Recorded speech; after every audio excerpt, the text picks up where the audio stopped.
All right, so for this Saturday, we have a pretty interesting workout. It's a little different than we would normally do. It's gonna require, quite a bit of focus and just some mental grit to get through. Now what we have is 3 squat cleans. So you're gonna do 3 squat cleans with 185, and then from there you'll go max unbroken power cleans. And max just means till you can't really do one anymore. So you can rest at your waist, you can rest up here, but you can't rest on the ground. If you really wanted to, you could drop and go each time. So power clean, drop, grab it. My suggestion is not do that, work on cycling it. And then we can, because it's hard to say, oh, you took a little bit longer rest and say that was the end of your max. But you'll know, anything you do here will be really good. But a big thing to focus on for the day is just make sure you're moving well. Pick 1 or 2 points that are just good things that you need to work on, like keeping the bar tighter or faster under the bar, or quicker elbows through, or being more aggressive into the bar, and just work on 1 or 2 of those. And if it's feeling good, or if the video you're taking is good, or if the coach is saying, hey, good job, then just stick with that. Make sure that you're focusing on those 2 points over and over again, or 1 point, whatever it may be, and just work on 1 or 2 mechanics here. Now, this is going to be hard. You have 3 rounds of it, and figuring out a load that you can squat clean and then move into doing power cleans is going to be kind of difficult. Now, depending on who you are as an athlete, some athletes are better at power cleaning than they are at squat cleaning, and it should be kind of okay to, hey, I'm going to do a couple squat cleans, and then once I'm done with that, finally I can bang out the power cleans. But that generally means that you're just kind of a little deficient in the squat. And if that's not the case, then you end up having, your squat clean be a little bit easier, and then once you're fatigued, you have to then power clean.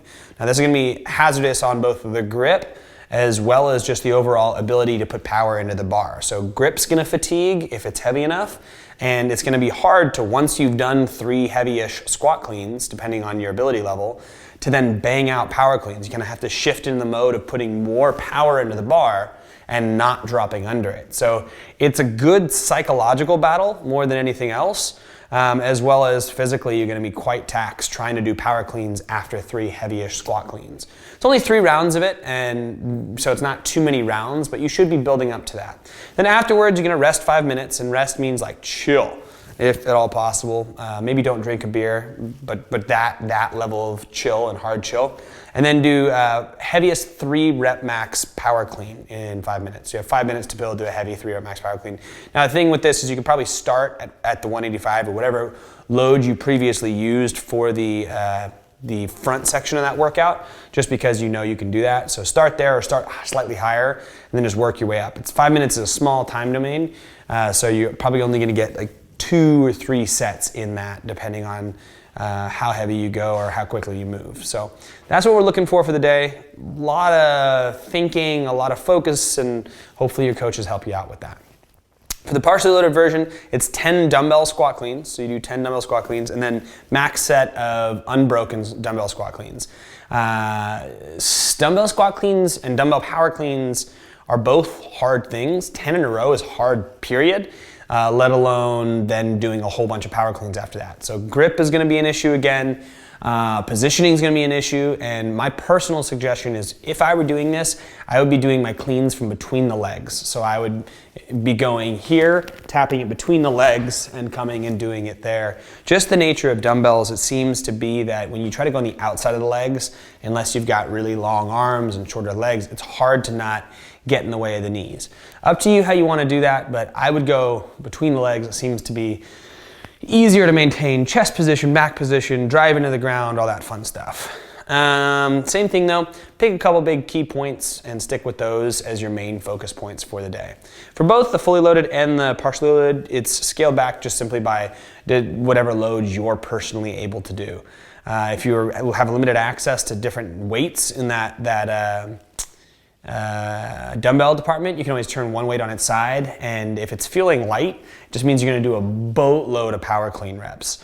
But try to make it a little heavier so you don't get stuck doing like 50 power clean reps. Let's see, rest 5 minutes, then you're going to do an AMRAP of dumbbell power cleans in 5 minutes. So you've got 5 minutes to just bang out as many dumbbell power cleans.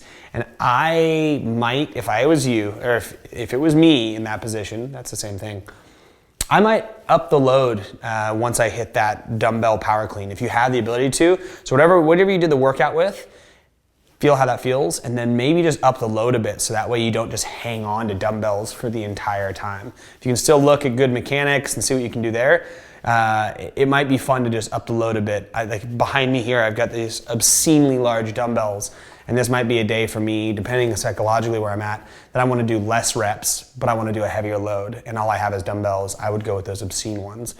That's just however you're feeling once you get to that point in time. Or if you did one dumbbell for the first part of it because that's all you had access to, switch to the double dumbbells for the 5 minutes of power cleans. The reason I say go heavier for that is because it is a long time, and if you go super light, you're gonna find yourself doing hundreds of reps. Maybe not hundreds, but a lot. Up to you how you wanna handle that. Lastly, for the unloaded, we've got 25 fast high knees. So that's a lot of high knees. So if you've done a high knees, like 10, you start to being done at like 7, and you're like, wow, I've got 3 more. So you do 25 fast high knees, and then you can do a max set of anchored leg raises. So you hold something behind you, lift your feet up, do the leg raises there. Leg raises are something that you can kind of go a little slower or faster with, more controlled, less controlled. I prefer more control with knees straighter, but if you got to scale it, you can always pull those back in. So look at what the video looks like for that so you understand how you're working through that. And be honest with yourself what a max is or what's appropriate for you. You can do 3 to 5 rounds of that depending on how you're feeling. Feeling really good, do more rounds. Feeling not as good, do only 3 rounds. That's totally fine. And then we're gonna rest 5 minutes, and then we're gonna do an AMRAP of 20 high knees plus 10 anchored leg raises for 5 minutes. So you have 5 minutes, similar thing, just 20-10, 20-10, 20-10, back and forth until the 5 minutes is up. 5 minutes is relatively short, so when you're doing bodyweight movements, so just kind of stay moving quickly through that. Don't fatigue too hard, just kind of stay nice and steady, pick good sets and go through that. That's all we got. Have some fun with it. And let's jump into the warm-up. Today we're gonna start off with just some hip flow. I'll do 1 of these, and you're gonna do like 3 or 4 of these, 5 or 10 of these, a million of these in a row. But I'll do 1 to show you what you're gonna do, and then do a few more to get a little bit more warm. First thing we're gonna do is a Jefferson curl. So Jefferson curl, you tuck your chin, roll your shoulders, roll your body, and you're looking to segment it out as much as possible. Round the lumbar, come all the way down, and then from the base here, lead up, all the way through, and stand up. So the more segmented you can be, the better. But essentially you do 1 of those, then you're gonna roll to an inchworm. So same basic start. And then put your hands on the ground, and walk your hands out, and then walk your hands back, inchworm. Then you're going to step out, and then you're gonna shift your body around, lunge down, hands up, push up, reach, come back down, walk your hands to the other side, lunge, hands up, and reach. When you're doing this, tuck the hips, come back down, walk your hands to the middle, walk back up, and stand. So let me do it one more time. Jefferson curl, 1, and then walk your feet up, or inchworm. Lunge, reach, shift to the other side, reach, come back to the center, walk it up, call it a day. High five. You're gonna do that 5 to 10 times. That's gonna be your hip opener. Let's move slowly through it. Move a little quick just so I could show you it. All right, now we're gonna do a circle running drill. Basically gonna run around in a circle. If you don't have a circle, you can always run in place. And then you're just gonna basically think of different moves you could do. So we're gonna run around in a circle like this, lightly, and then we're gonna say skipping. And then you're gonna say side shuffle. And if you're doing it in place, you can always just do it side shuffle, skipping, same sort of stuff.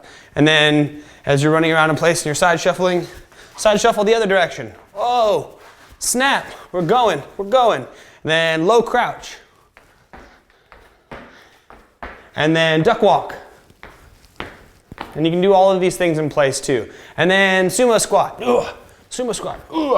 But you're basically just moving around in a circle, constantly doing different movements, and whatever the coach shouts out or whatever you think of, just do that next. Spend about 5 minutes doing this, and then if you have to, you can just stand up and walk it out for a little bit and be like, okay, walking it out. Ooh, gonna skip this one, and then move to the next one. Pigeon, or pigeon walking. And you'd be like, okay, pigeon walking. Whoa, pigeon walking. Whatever you gotta do to get it done for yourself. Choose a bunch of different moves, get creative with it, have some fun with it, and that's pretty much it. You can do all those movements stationary as well, but yeah, that's it. From there, we're going to move into the actual skill prep stuff and the stuff for the actual workout. So call a coach, reach out to a coach, DM a coach, text a coach, and make that happen. Enjoy the day, have some fun. Happy Saturday.